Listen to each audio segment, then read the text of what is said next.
make these beautiful brioche bun rolls really quickly and simply.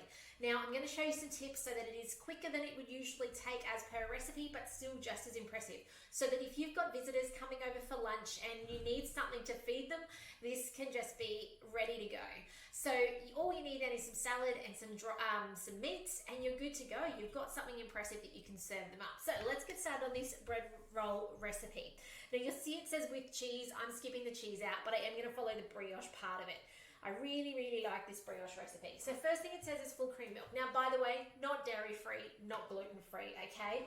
If you are looking for gluten-free bread rolls for visitors coming over, grain-free, gluten-free bread rolls on Cookie Dough is my suggestion, okay? It's a recipe that is my go-to if I need to do those, but also, just a little FYI, those gluten-free ones make great wraps. You can actually put them in a sandwich press and press them, and they make beautiful wraps as well. So, back to this. Okay, so we've got the milk, we've got then some yeast. Now it says 3 teaspoons of dried or 40 grams of fresh. We're obviously using dried, that's what I tend to use, and we've got 3 teaspoons worth. So I'm just guesstimating as I normally do, right? Close enough is good enough. So there's 3 teaspoons full. Now it says white sugar. White sugar does help yeast bloom, okay? But I don't want to give my kids any more sugar than they already have in their life between the fruit they eat all day, so I'm not going to actually put the sugar in. I would suggest if you are entertaining and you are doing it as something special because you are having people over or going to the park, put the sugar in, okay? But as an everyday, you can skip it, okay? That's my little tip there. Insert the measuring cup, and normally it heats this up to 37 degrees. I'm going to skip it because I told you I'm showing you how to save time. So we're going to skip that step.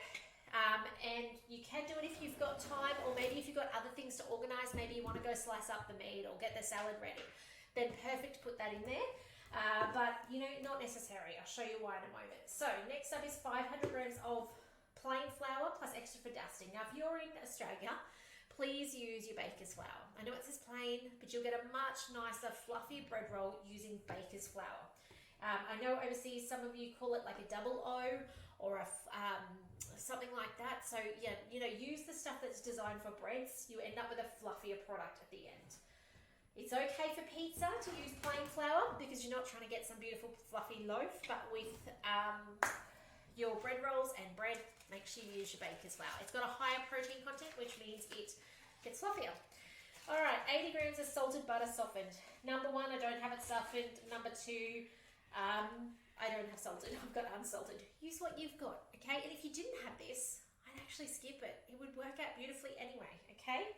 So feel free. What I would put in instead though is oil. If you think about your standard bread recipe on Cookie Dough, you'll know that it's got salt, it's got oil, it's got water. So instead of water, we've got milk. Instead of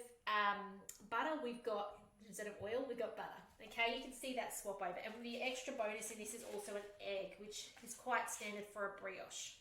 Oh, close enough. Next, 1 egg. Remember, you can crack it on your handle here on this beautiful triangular front. Try not to drop any shell in. And then 1 egg yolk.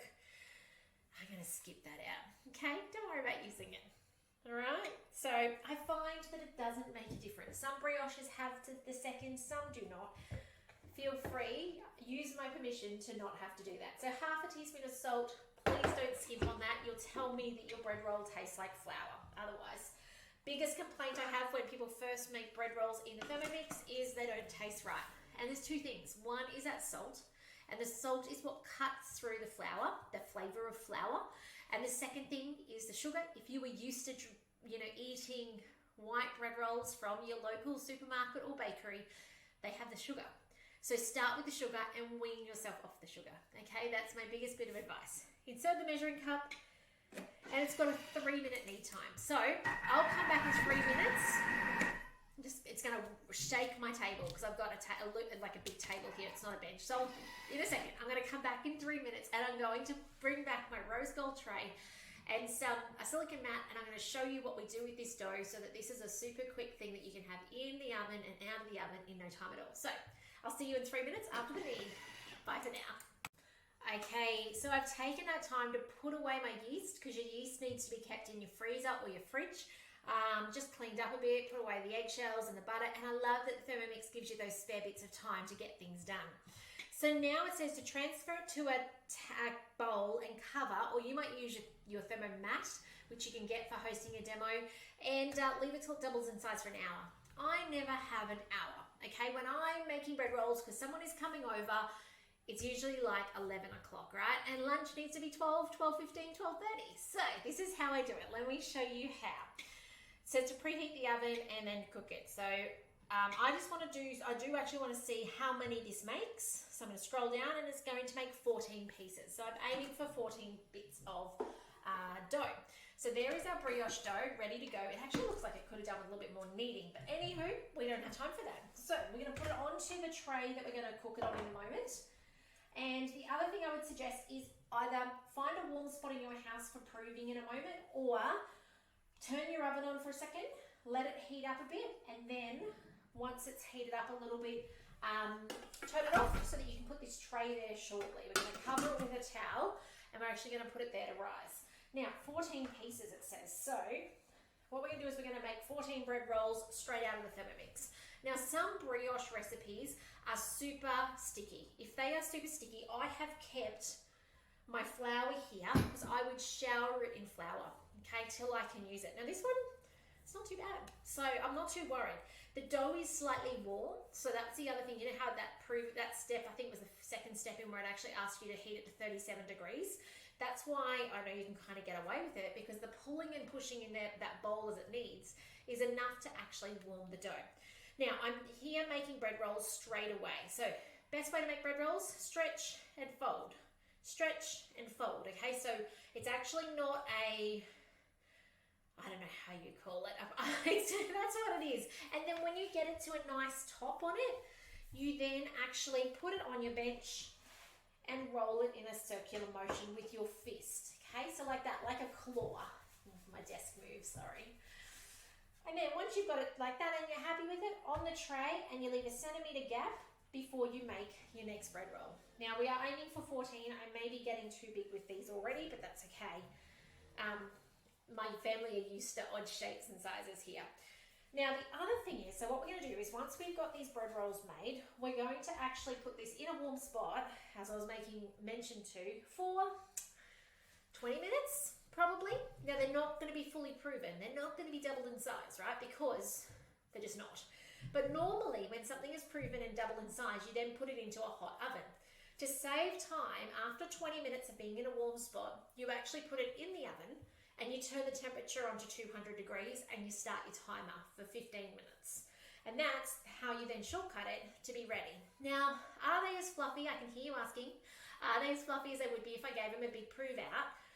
Close to, but not really. Okay, there is a difference. I reckon as somebody who knows the difference, I know. But for someone who is visiting you and they're about to eat beautiful, ham or corned meat with salad sandwiches or even burger patties on it, they're not going to know the difference. Okay, so you will be fine at doing this technique. Now, if you want them flat, say you want the hamburger patty style, what do? You actually just put a tray on it when it goes to rise.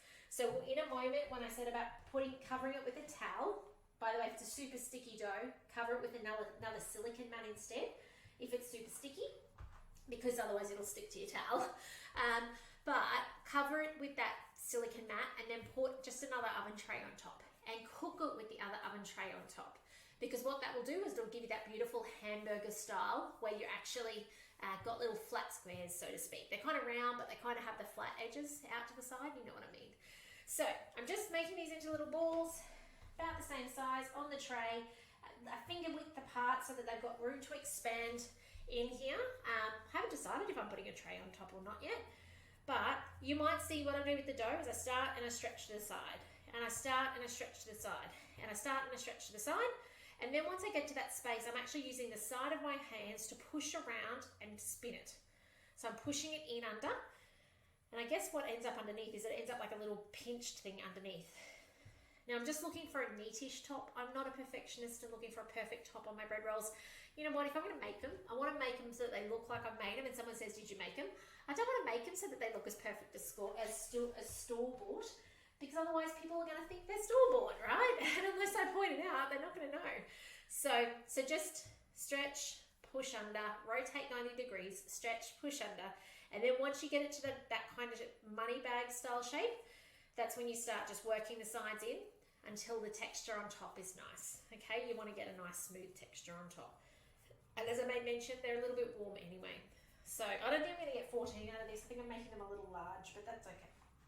If you do find that they are too large, or you get one that's extraordinarily large and you don't want to, I'll show you in a second a little trick on how to do this. Now, some of you guys have seen this at a demo, you've had this at your demo, some of you have even made these yourself and you've made rock cakes. That's because it's overworked and it's re-kneaded. You don't want to knead it once you've got it out of the Thermomix.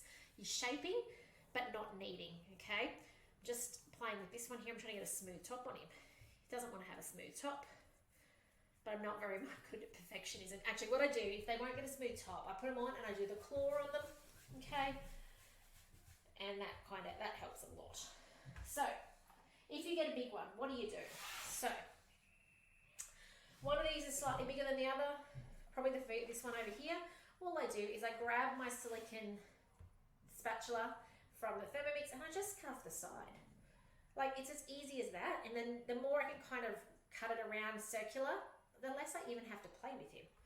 So now I've got that dough ready to come over here, and I might just take a little bit off the one I just did as well. I actually find it's easier to shape, like to size them afterwards, because it's a bit hard to know when you're breaking a clump off as to how much a clump actually is. It's easier as well to shrink them than it is to enlarge them, okay? So just another suggestion. But, so next step from here, I'm going to cover mine with I'm just actually going to put a tea towel over mine because mine's not a sticky dough today. Sometimes it will be sticky. If it is super hot at your house, that butter will melt. It will be a sticky dough. Then use a silicone mat, okay? Or if you're really stuck, Glad wrap, okay? Cling wrap.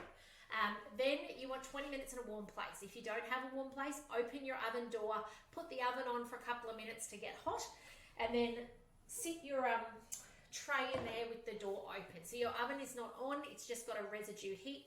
Yeast likes 37 degrees, okay? Body temperature to grow and multiply, which is what it wants to do. 20 minutes in there, and then close the door and turn the oven on. If you have a tea towel on it, take the tea towel off, okay? You don't want to set your oven on fire. But turn the oven on, 200 degrees, and you've got about 12 to 15 minutes until they're ready, depending on your oven. It's one of those things that everyone's oven's a little different. But then, bread rolls done, take them out, admire them, eat them, and consume them. And you know, they can only take that 15 minutes. So, you know, really, 35 minutes, and yes, a little bit of handling, I get that, but so easy. And brioche buns just lift it a little bit higher. If it does need to be a little bit fancy is the word I'm after. If it needs to be dairy-free or egg-free, use your pizza dough recipe. It will work just as well. It is just a standard white then. It's not quite as luscious, but you know what? No one will notice except for you. So that's pretty cool. So that's it from me today. Thanks for joining me. I can't wait to show you the final picture of what these look like. And you know what? I can't wait to hear from you when you make these and you go, oh my gosh, Lisa, I didn't realize they're so easy. I'm not going to buy bread anymore. I'm going to make it myself. Oh, I've got something I need to tell you. Okay, hang on. One more thing. Want to turn this into a loaf of bread? Instead of making 12 little ones like I am doing here, make 3 big ones, 3 big circles, and dump them in your loaf tin. Okay, plop, plop, plop in the line. Cover them up. Again, 20 minutes, half an hour, let it raise to the top. It may take a little bit longer than the 20 minutes for the bread rolls because you've got so much substance there. But let it raise to the top, then I would take that out and preheat the oven then, okay? I wouldn't do the quick cook in the oven. I'd preheat it so that you're not gonna have the dough not quite right. And then cook it, and you're done. And you've got a brioche bread loaf. How cool is that? Anyway, I like over-delivering and sharing my knowledge of what you can do in your Thermomix with you. So I hope you're enjoying these videos. You know I'm here to answer questions and support you with your Thermomix. So please don't ever be a stranger. Don't feel like any question is a crazy question, okay? We've all been there and started our journey somewhere, and I'm really glad you're here and watching, and I'm hoping you're gaining confidence and getting inspired with your Thermomix. If I can help you get one, if you've got questions, anything like that, reach out, okay? I love to hear from you. Put comments below or jump over to my website, TMXing Adventures, okay? So like BMXing, but with a T. at tmxadventures.com.au, and you'll find a whole lot of resources. If you sign up to my newsletter over there, you actually get a whole sequence of things to help you with your Thermomix more and more. So do remember that's over there. It's a resource for you. But I'd love to make sure you get the very most out of it. So take care, and this is the 12th bread roll. I will see you in the next video soon.